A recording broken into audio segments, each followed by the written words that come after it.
Hey guys, welcome to another episode of the Ground Up Podcast. My name is Matt Walton, here with my co-host again, Matt Huber. How you doing, Matt?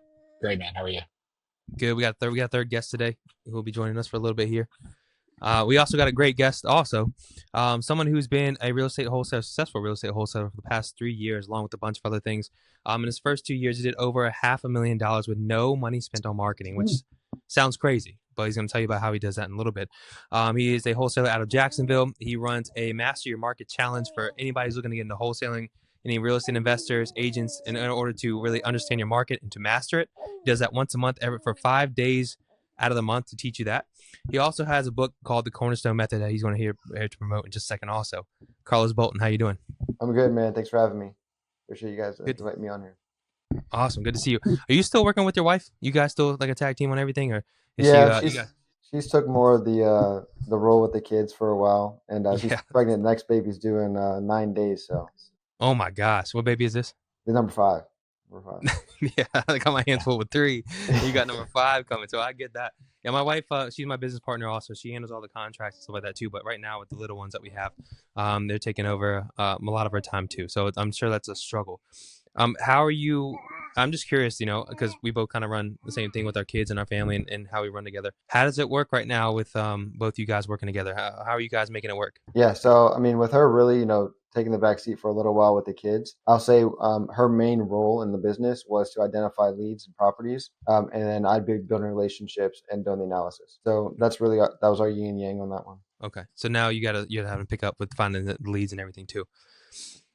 Awesome. Yeah. And talk to me about how you do this now. How you've been wholesaling for the past 2 years or 3 years now. Year 3. You spent no money on marketing, but you closed in over $500,000 of assignment fees. Tell me how you do that. Yeah, so I'll say the biggest thing for me was learning how to leverage time. What I mean by that is by delegating certain tasks or certain roles. Whenever it was just me and her doing it, we were having good success. But when I started bringing on and building a very small team of, commission only people and teach them how to game, usually they're newer people, didn't really know what they're doing, kind of bring them up to it. When I learned that I delegate that lead sourcing, lead analysis, and then that closer, right? That closing role. When you have those two split, your team can be highly effective, highly efficient. And that way I could sit back, focus more on my dispositions, building the buyer's list, making sure leads are quality, right? I'm overseeing these acquisitions, but really delegating the acquisitions part just by mastering it first and then teaching it. So I really found that the real golden piece of that was teaching what you already know and delegating it, because you can only do so much by yourself. Absolutely. I mean, me and Matt are kind of in that phase right now. A lot of it. I mean, for my wholesale business, I've been in that phase for a little while now, but as far as our other business and how we're growing ourselves, same exact method. We're finding people that we can train as our juniors to learn what we know and put them in places to help them be successful. So let me ask you this, Carlos. When you're looking for that person to duplicate yourself with, what are maybe 1 or 2 characteristics you might look for in a person that you're feeling is worthy for you to put your time and energy into? Because that's a big part of what it is, right? You're giving your energy and your experience to somebody. So what are you looking for? Yeah, so the first thing I'm looking for are values. If their values don't align, they don't match. I don't care if they're the most successful person on my team, they got to go. So if their values don't match and their confidence levels, right? I can't give somebody my confidence, but I need them to come with the right attitude and have that confidence to be able to get in there and get the job done. The biggest downfall I've seen in anybody's success, whether I brought them on my team or I coached them, is their confidence. That is the most driving and determining factor that there ever is, right? To give you guys, obviously, I haven't really mentioned this yet, but I'm a Christian, right? And I teach a lot of stuff out of the Bible. And one of the biggest things I love to hone in on is the story of David and Goliath, right?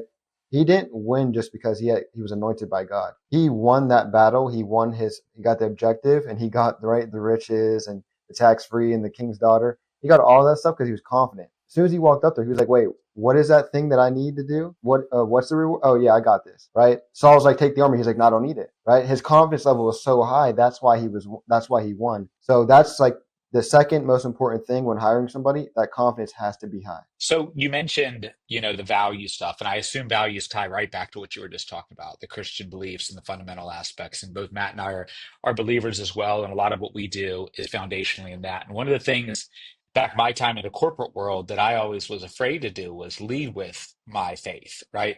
It was kind of one of those taboo topics that sometimes might offend people, sometimes not. I assume, like you with us, we now feel free to be able to speak in that way and be able to communicate in that way and lead in that way. So, what are some of the things that you'll ask when assessing that potential person you're going to invest your time into that'll make sure that their values are aligned with you, being that you're a Christian? Yeah. So one of my first things I like to ask is, if an agent asks you if you're a wholesaler, what are you going to say? Right. And most of them are going to stutter and be like, oh, I'm saying I'm a buyer. I'm like, you're wrong. Don't say that. Right. If we're not going to buy this property, don't say you're a buyer.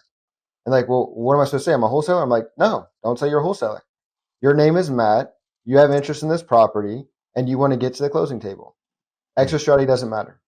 So we don't need to disclose it. If they ask you, are you a wholesaler? You say, I'm definitely open to wholesale. And if you're not, I think you should learn it. Right? We should encourage people to want to learn how to do it. We should not act like we're not something. But we also shouldn't just give ourselves a one trick. In my company, we have so many connections between lenders, builders, buyers. We can JV with a buyer if we wanted to. We can get the hard money if we need to. And if we got a piece of land, I know a lot of builders that would say, hey, bring me the land. I'll bring you on the deal. So make sure you have multiple exit strategies on your belt to be able to do that. And then that leads right back into, part of the values. You mentioned you're from the corporate world. I spent 7 years active duty in the Air Force. Our core values there are integrity first, service before self, and excellence in all we do. Right? Those values align with my Christian beliefs.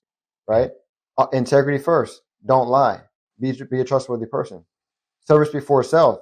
Put the service of others before your own needs. Same thing as a Christian. And then excellence in all we do.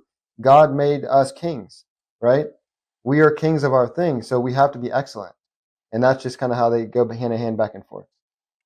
I wasn't always a Christian too, just to say that. Okay. Okay. So we maybe get into a little bit more into that down the road here in this. One of the things I did hear you say though, and it's something that I've learned as a person who's only kind of entered in the wholesaling space over the past 6 months, since I've gotten involved in this business that Matt and I run together. But one thing I really have loved is, and you guys actually kind of chit-chatted a little bit about it right before we hit the record button, which is how there's not a scarcity mindset in this business. You kind of mentioned that too. Like if you talk to somebody who has a property and you say, I'm open to wholesaling, and if you're not, maybe you should consider kind of encouraging the wholesale and kind of taking maybe the stigma off that process, but also knowing that it doesn't matter how many people are there. One of the things Matt and I have an opportunity to do is we have an opportunity to talk to a lot of wholesalers on a monthly basis, typically around providing them staffing with our VA service that we offer. And one of the things that I can really understand quickly, which is um, the difference around the people who will be successful because they're searching for that perfect market or 15 of the perfect markets and not knowing one. And a lot of times what they're doing is they're looking for that gem of a market, not knowing that, hey, I can go where there's other people, I can go where there's no people, and I can make the market. So I know you shared that you're over in Jacksonville. How did you land on Jacksonville, and what was your deciding factor on that for you? Oh, so that's a whole story in itself. I'll give you the short version. Okay. So after the Air Force, right? I got injured. I blew this wrist out right here. I had two surgeries, and they couldn't repair it. They reconstructed the whole thing. They medically retired me, right before my 7 year mark. I was in Northern California. I'm from Pennsylvania. I wanted to get back to the East Coast. I missed the ocean still because I liked it. In Cali, it was just too cold, right? The water was freezing, if you don't know. No one told me that, by the way. I thought that California was beautiful, nice, warm. Now water's ice cold. So I wanted to get back to the East Coast. I landed in Knoxville, Tennessee. I fell on my face financially, and I didn't know anything about real estate yet, right? I'm driving Grubhub. And again, that's when I started finding God, was in about 2021.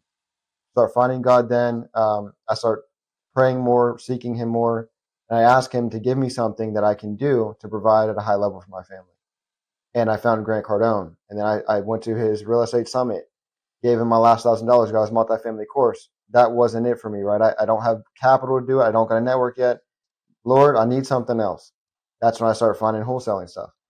And I was just getting my final income tax check from having, I had 4 kids at the time, right? When you have kids and you're an employee, you get a good income tax check, right? No secret about it. But I needed that money. And I was like, I told my wife, I said, hey, I've been studying real estate. Florida is a phenomenal market. I think we should move there. So we took a leap of faith. We said we're going to move to Florida. We originally were thinking Orlando. We got approved for a house in Orlando. We're doing crime.org, looking at all these crime websites. Neighbor was just arrested like 2 weeks prior for making a bomb. We're not moving to Orlando. we get approved for a house in Jacksonville. Come here, right? We're here for about 6 months. I'm still studying, like kind of that analysis paralysis phase that everybody goes through. Then I cold called homeowners for 2 weeks. I hated it. Started doing direct MLS stuff. Made $5,000 in 2 weeks. And I was like, okay. Started getting really good in Jacksonville. Started scaling my team. Tried to go Orlando, Tampa, Jackson at the same time. Found out that I was a distraction. Honed back into my intention, which was Jacksonville, and that's when my success, boom, just blew up. And so often when Matt and I talk to we talk to a lot of new wholesalers, and there is that distraction, right? The multiple markets, not mastering any. Um, so you selected on Jacksonville because you lived in that area. You identified this as your area. First year, instant success. Second year, built on that success, and we're in year three right now. For you, as a guy who went from high school to military, first sounds like first civilian work job you had out there, right? Or probably major job. What do you think outside of the faith and those three core fundamentals you mentioned you got from the military, what else was like your key to success in your opinion? Definitely my upbringing, Okay. having the grit and the hustle, right? I'm 27, right? My oldest kid is my son. He's gonna be 13 here in 3 months. If you do the math, 27 minus 13 is 14. I was 14 when I first had him. My daughter, she'll be 12 in December. Do the math again, right? I would just turn 16 when she was born. So I had two kids by 16. Um, you know, my parents split up when I was younger. I was about 11, 12 when they split up. My dad went to prison for armed robbery. I grew up in poverty, right? I didn't come from a good place at all. At 12 years old, I was out in the streets hustling. And those principles from doing that, right? Even though it's a terrible thing, they gave me a hustle and a grit and a hunger that a lot of people don't have. And I think having the right hunger and right appetite and knowing what to eat off of, what not to eat off of, is what drives a lot of people, including myself, to success and to always want to keep getting more. It's just like changing that energy and that focus to something positive and carrying that inside always and knowing where I come from, obviously, and knowing never to go back, right? I know what that life's like. I've lost people before from it, whether it's from gun violence or drug abuse. I know what that's like. So I'm not trying to stay away from the darkness, take all the good stuff and bring it into the light. It's interesting. Matt and I got to interview another guy a couple months back, and he had a similar really tough story coming up. And I find it very interesting as we encounter people in our life that take certain situations, they become a victim of it. Certain situations, they use it as a fuel. And I think that I'm a firm believer that everything happens in my life for a reason, and everything that happens, there's a learning opportunity. And so everything that happened to you in your youth sounds like it made you the man that you are and probably the amazing father that I bet you are, just based off of everything that you went through to become where you are today. And I'm sure there's a lot of growth in you becoming the man that you are today. Would you say the military was probably one of the biggest contributing factors in you being the man you are today, just going from being that young man who had a kid at 14 and then another kid at 16 to now becoming the father of soon to be five at the age of 27? I mean, I assume that was a big part of it, right? Yeah, definitely was because when I first joined the military, I still had that same young mentality I had when I was younger, right? Ain't nobody telling me what to do. I'm my own boss. I'm my own man. I do my own thing. And then you join the military and it's like a slap in the face because you sold your rights, right? I didn't realize I had no rights until I heard what happens when you get sunburned, right? Damage to government property. I'm like, what? We're humans. And I was like, that was the wake up call. I was like, this is real, right? And basic Yeah. training, like this is real. Like I have no rights. I can't even call my family if I want to, right? I can't even speak when I'm eating for months straight.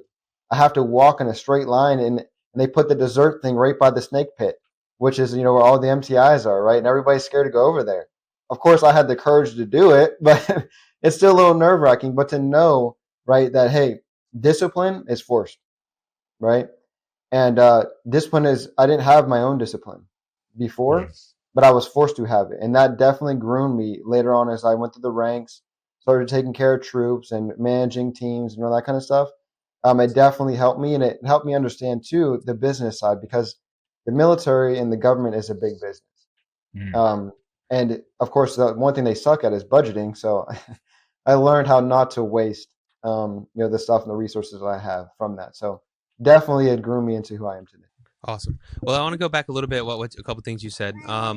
One, your market, Matt. You brought up the market, and we hear this all the time because what Matt was kind of getting on a little bit is that when we get, we know if you're going to be successful or not is the complaints you make and the negativity you bring on things. And a lot of times they get into, you have people like, oh, the market's way too competitive. I can't be successful. I got to find a different market, or whatever excuse they come up with that. Jacksonville's competitive. Florida's competitive. Um, and so you have that excuse. I work in Hampton Roads, Virginia, and it's a smaller market, and it's tougher. But I knew that if I dug in and I was successful in Hampton Roads, then I'd be successful anywhere else.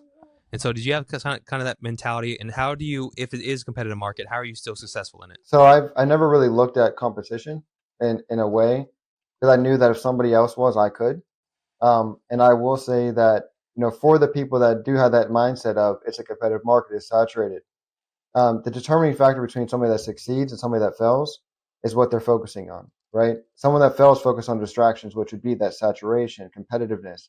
Someone that's going to succeed and focus on their intentions, right? I intend to be successful, therefore I'm going to do everything I can to be successful. And how I became so successful in such a competitive market was really just having the integrity, building relationships. And I can't tell you how many times where, I would, like, for instance, right now, I got 2 deals right now in Tampa, right? Not in my market, and I haven't done any outreach there since probably a year and a half ago. These agents remembered me, right? Relationships goes a long way. The 2 deals I have in Tampa right now are strictly because of relationship. I literally just got a contract this morning, right? She said, "Hey, I got this one off market. I haven't sent it to anybody else."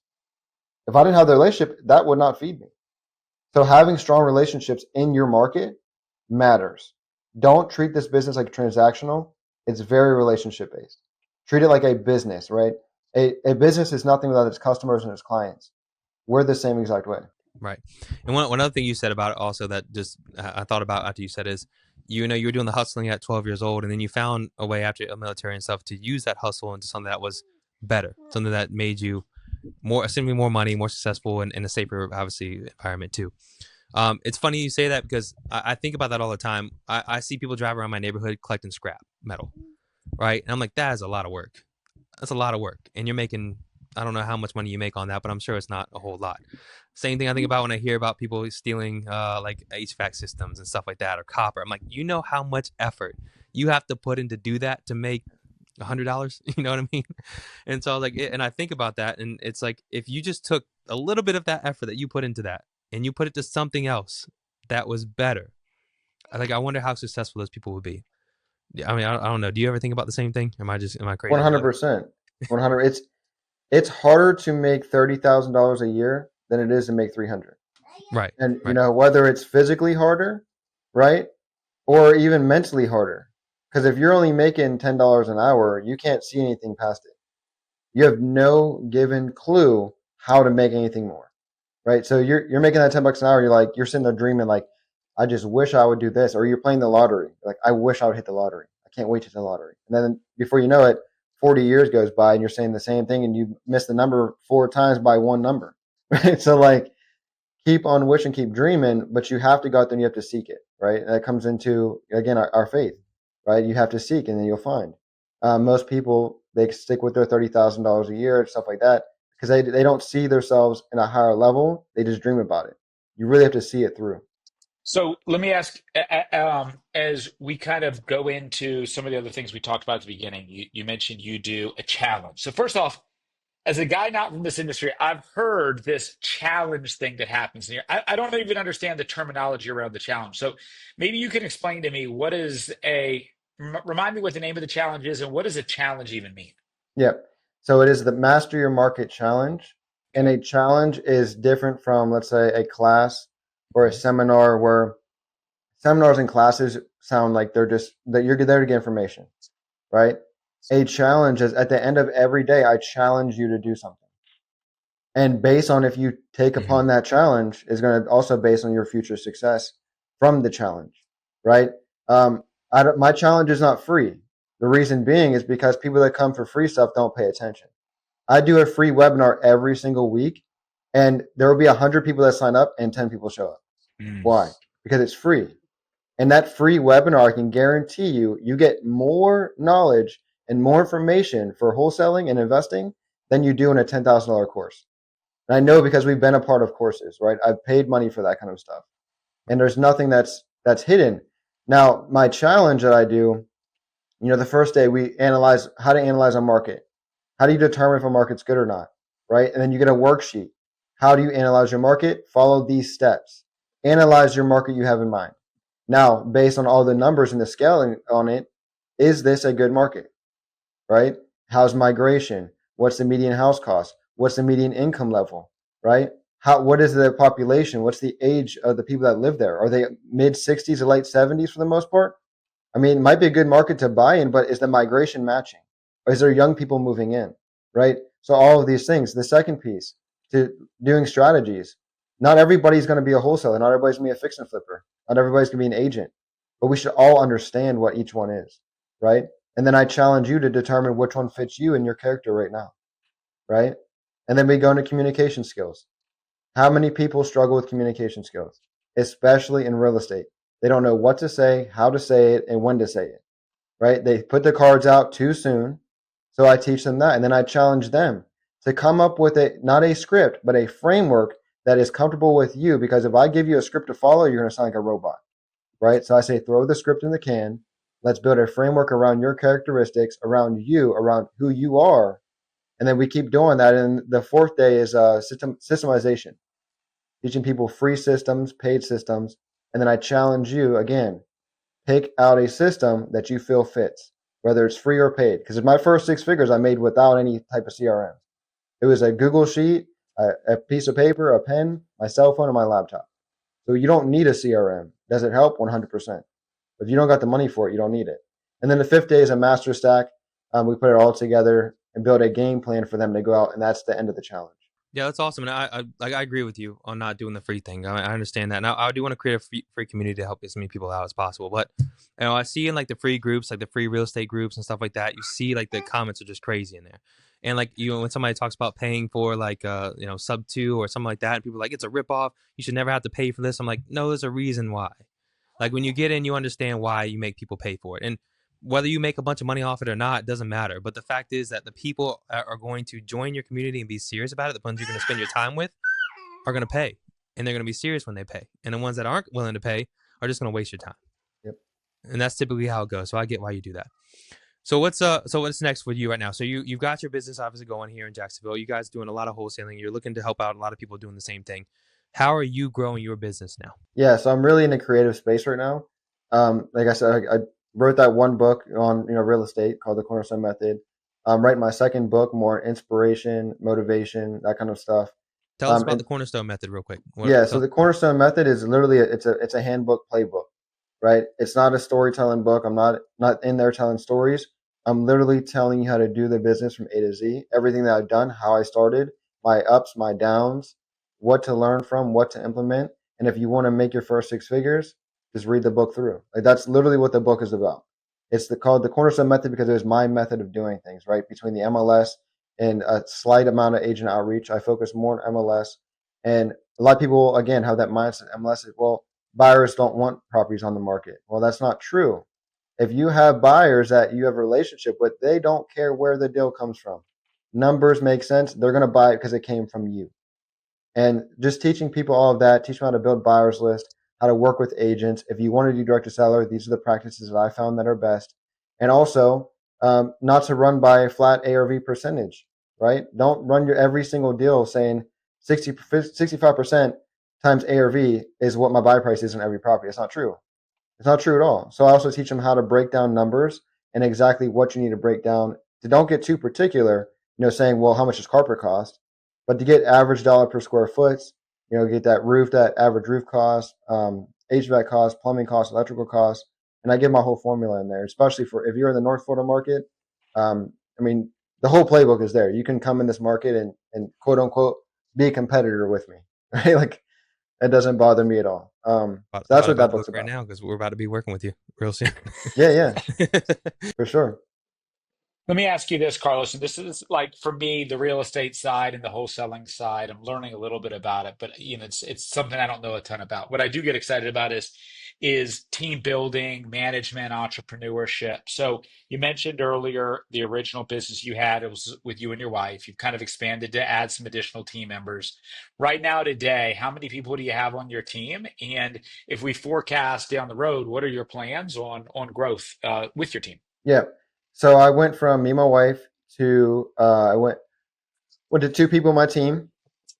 Um, what I was going through early on with building teams, the people I was bringing on wanted to learn and leave.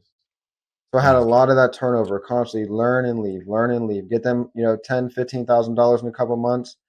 Okay, they know what to do. They're off of the races, trying to do Like their own learn and thing. leave and go do it themselves. Yeah, yep. So Okay. I was having a lot of that. Um, I did have one team that I had that was like the all-star team, but at the end of last year, we found out that our values didn't align. So Mhm. everything they were saying, right? Because these are virtual teams. My employees were in Jersey, Pennsylvania, Georgia, right? They're always virtual, so I don't get to meet them face to face. So I only know what I see on camera and what I can feel and get my discernment on based on what I see. So after about 6 or 7 months, I start finding out who they are, right? They start talking more freely. They start, saying certain things. I'm like, all right, maybe they aren't who I thought they were, right? And then it got to a point at the end of last year where I took somebody that had never done a single deal, tried for over a year by themselves. Within 2 months, they were bringing in $25,000 to themselves on 20% commission, right? Within literally 2 months. By the end of that 6 months, they were asking for to be a 50% shareholder of my company. And I said, absolutely not. 100%. We're not doing that. We haven't even been together for a whole year, right? I told them my vision was I'm going to show you what to do. I'm going to build you up. And then I'm going to teach you how to build a team under you. So you can now be an acquisitions manager. And that was my setup from the beginning. Now, since I let them go, because it was a duo, it was a guy and his girlfriend. And then the other guy was selling insurance too. And he ended up just leave. He made some money and he went to go continue his insurance stream. So he went to go do that. The other two I had to let go. And then here we are today. Now it's me. My wife's still going to be involved a little bit, but with the baby. And then my friend that's a contractor builder. And then we have one real estate agent on the team. So that's what we're doing now. We're pivoting more to. He wants to get into direct to selling. So I'm a funnel hacker, is what they say for ClickFunnels. Like I build a lot of funnels and websites, that kind of stuff. So we're going to build a killer direct to sell business, direct to seller business, and then a still agent department, and run it like that. And then we're going to scale up from that as well, and then bring on another dispo manager, and then two more acquisitions people over this next year, and then leads me into a few other businesses I'm bringing on as well. Now, with the direct to seller method, you focus on inbound leads. Yep. Yeah. Inbound. So now so now you've made a bunch of money without spending any money on marketing. Now you're putting that money back into your business onto marketing to grow it even further. Yeah. Well, it's actually great. It's a great partnership. So I'm not bringing any money to the table.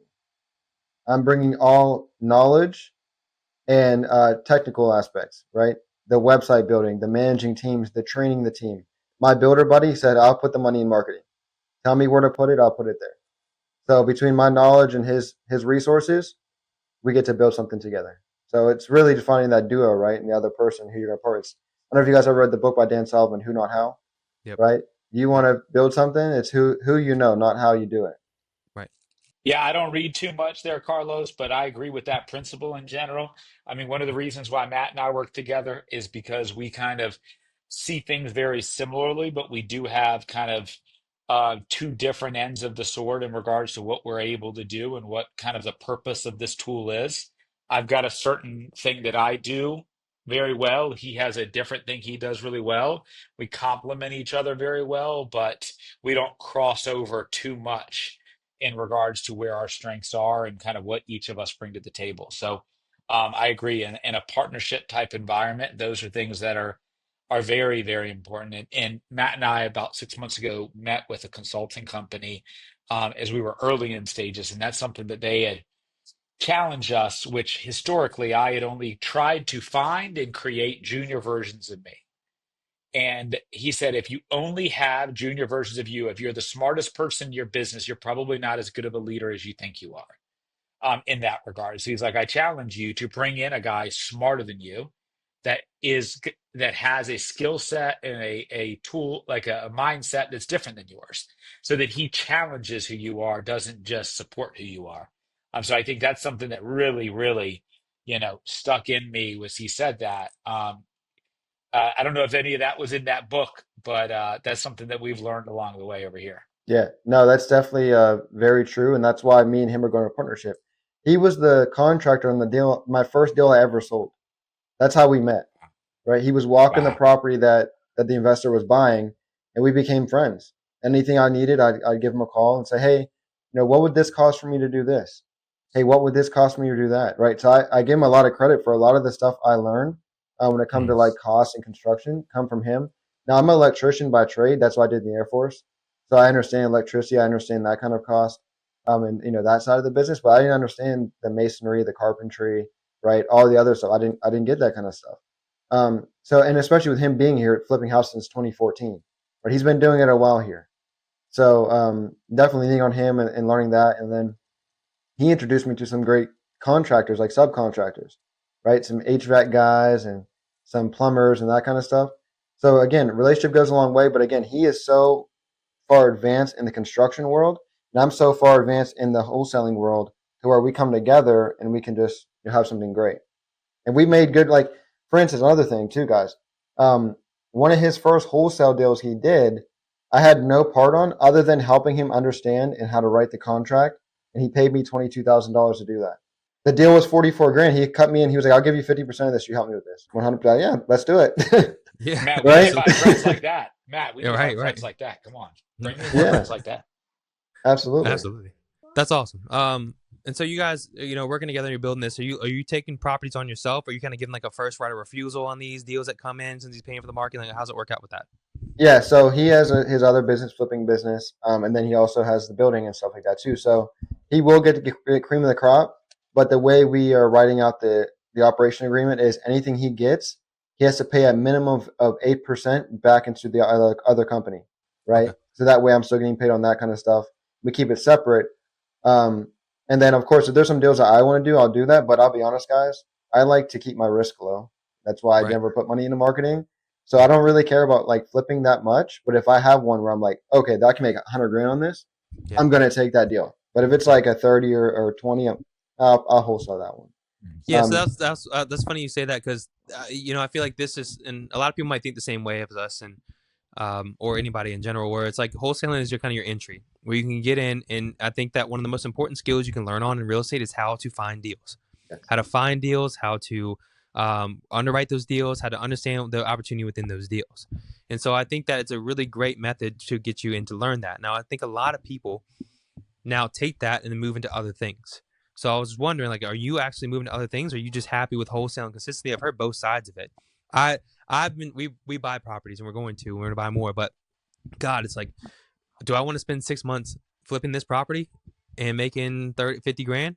Or do I want to get rid of this in an hour and make 20 grand?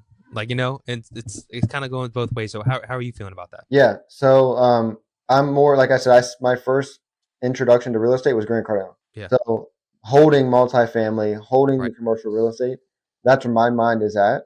Mm-hmm. And again, I'm a veteran. I've never used my VA loan. The house I'm sitting in, I got through creative finance. Yeah. So my VA loan, I can buy up to fourplexes. So this year, my dream, or my not my dream, but my one of my targets is to buy a fourplex a year with the VA loan, and then continue to build a portfolio of properties. And again, part of our agreement with me and the builder is, once we hit at least $500,000 of revenue, we have to buy a property to Right. hold. It has to be a commercial property. And then once we hit a million, we have to buy at least a $5 million asset. Yeah. So that's how we're going to build that business up as well. And I'll also say too, wholesaling and real estate isn't my end game. I'm very big into health and wellness.